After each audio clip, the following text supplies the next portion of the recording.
Thank you for giving me the opportunity to discuss with you the role of the National Institute of Allergy and Infectious Diseases in the conduct and support of research addressing our nation's response to COVID-19.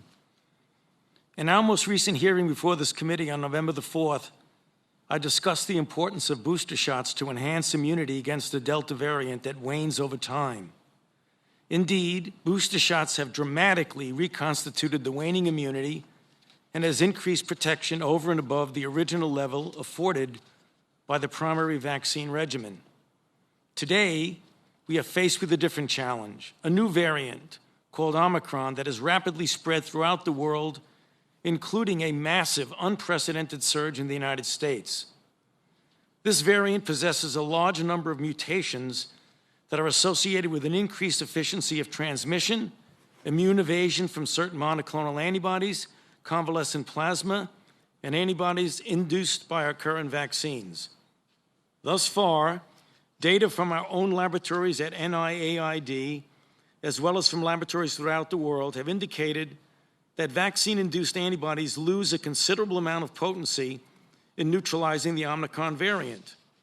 Although this is of obvious concern, the encouraging news is that a third shot boost of an mRNA vaccine significantly reconstitutes and enhances the ability of antibodies from boosted individuals to neutralize the Omicron variant, strongly suggesting that boosters will play a major role in protecting our population, at least from severe disease, in the context of the ongoing massive surge of the Omicron variant that we are currently experiencing, underscoring why it is so important for the unvaccinated to get vaccinated and for those who are already vaccinated to obtain the booster shot.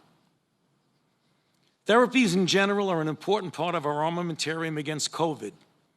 In this regard, the NIH has been heavily involved in the development and/or clinical testing of several effective monoclonal antibodies against SARS-CoV-2.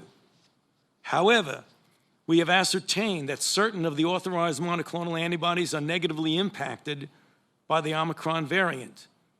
Direct antiviral therapies also are an extremely important tool in the fight against COVID-19.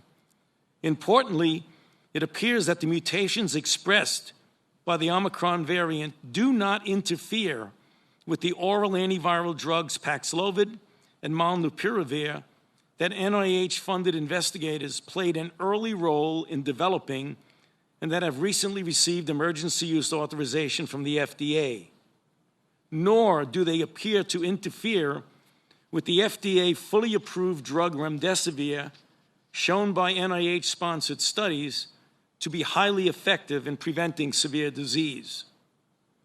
Looking ahead in the context of the inevitable continual emergence of new variants, the importance of developing a pan-coronavirus vaccine, namely one that would be effective against all SARS-CoV-2 variants and ultimately against all coronaviruses, becomes even more apparent.